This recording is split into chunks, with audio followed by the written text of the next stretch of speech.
Selamat berjumpa kembali dalam layanan audio Sahabat Seperjalanan. Hari ini adalah hari Sabtu 3 Mei 2025.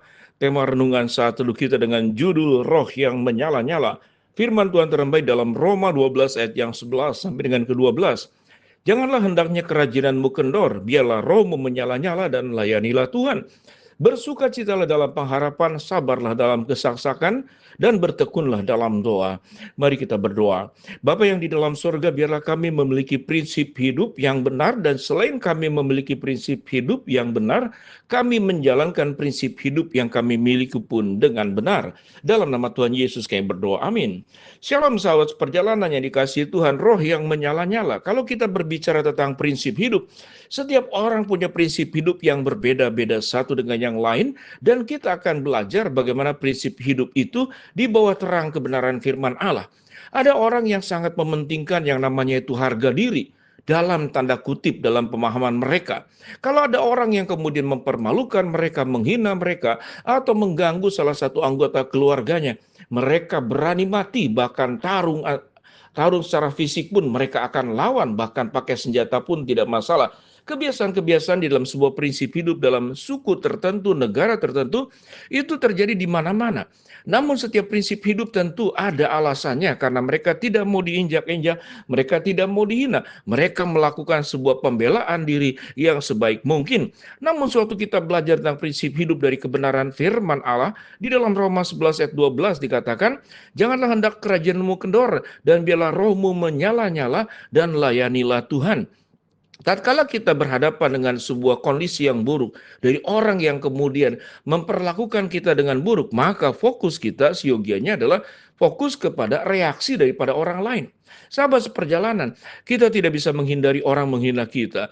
Kita tidak bisa menghindari orang berlaku tidak adil kepada kita. Tetapi kita harus berfokus bahwa apa yang kita kerjakan semata-mata bukan karena menjaga martabat diri, tetapi karena kita adalah anak-anak Allah, kita harus menjaga martabat sebagai anak-anak Allah. Tatkala kita berbicara tentang martabat sebagai anak-anak Allah, maka fokus daripada martabat seorang anak Allah itu adalah berfokus kepada apa yang Tuhan perintahkan yang harus kita lakukan. Sahabat seperjalanan yang dikasihi Tuhan, ada dua ayat yang kita baca tadi bersama-sama dalam Roma 12 ayat per-11 dengan ke-12. Janganlah hendaknya kerajinanmu kendor, biarlah rohmu menyala-nyala, dan layanilah Tuhan. Seseorang yang fokus kepada kehidupan yang semakin baik, maka dia tidak punya lagi waktu terlalu banyak untuk mengurusi komentar orang, reaksi orang. Karena sewaktu kita berbicara dan merespon komentar orang dan reaksi orang yang negatif, maka fokus kita menjadi keliru.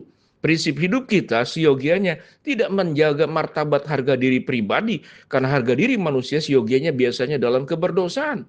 Menjaga katakanlah kemuliaan diri. Kita perlu menjaga sebuah kehidupan, yaitu bagaimana hidup kita itu memuliakan Allah. Bagian-bagian tentang memuliakan Allah banyak sekali. Tentu salah satunya adalah dengan memuji Tuhan, dengan menyanyi. Itu adalah memuliakan Allah. Kita mengikuti ibadah dengan sungguh-sungguh, itu memuliakan Allah. Tapi ada cara bagaimana kita memuliakan Allah dan prinsip hidup, yaitu kerajinan. Janganlah hendaknya kerajinanmu kendor.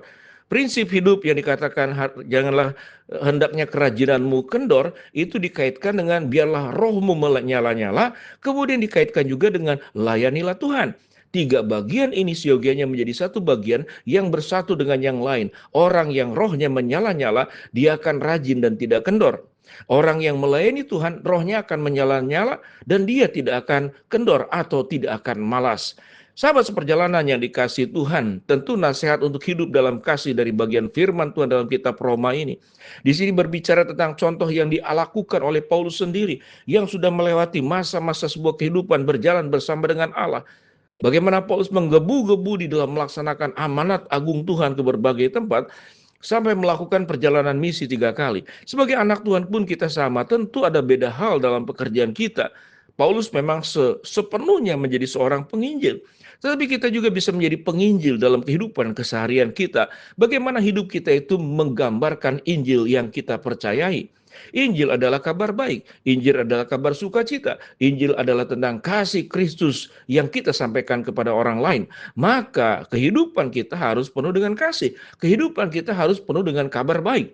Suatu orang membicarakan tentang kita, maka kabar baik yang mereka bicarakan, orang ini adalah orang baik. Orang ini orang yang bertanggung jawab, berintegritas, dan selalu punya semangat di dalam mengerjakan segala sesuatu, bukan buat kemuliaan diri, tapi buat kemuliaan Allah. Dan kemudian seluruh apa yang dilakukan semata-mata, semuanya adalah untuk melayani Tuhan. Sahabat seperjalanan, sewaktu seorang ayah mengurus anak-anaknya dengan baik, maka dia sedang melayani Tuhan. Tatkala seorang istri bagaimana melayani suami, maka dia sedang melayani Tuhan. Tatkala anak-anak bagaimana hormat kepada orang tua, maka dia sedang melayani Tuhan. Melayani Tuhan tidak hanya berbicara tentang di gereja, bagaimana ikut paduan suara, bagaimana ikut pelayanan mimbar, bagaimana ikut pembesukan, tetapi melayani Tuhan adalah menjaga hidup dengan sebaik-baiknya di hadapan Allah. Dan apa yang menjadi bagian dari firman Allah, yaitu janganlah kita kendor. Jangan dikatakan dalam kitab Wahyu, kita tidak dingin dan tidak panas. Orang tersebut berarti biasanya dia punya prinsip yang kemudian bisa berubah-berubah. Kadang-kadang ikut Tuhan, kadang-kadang ikutin prinsip dunia. Rohnya menyala-nyala untuk Tuhan, kadang-kadang rohnya menyala-nyala dalam keberdosaan. Tetapi roh yang menyala-nyala dalam keberdosaan tentu adalah pengaruh roh jahat yang kita terima, roh kita sendiri menyerahkan kepada kehidupan di dalam keberdosaan. Firman Tuhan yang kita baca kemudian pada ayat 12, bersukacitalah dalam pengharapan, sabarlah dalam kesesakan, dan bertekunlah di dalam doa. Ayat 12 memberikan kepada kita sebuah prinsip hidup.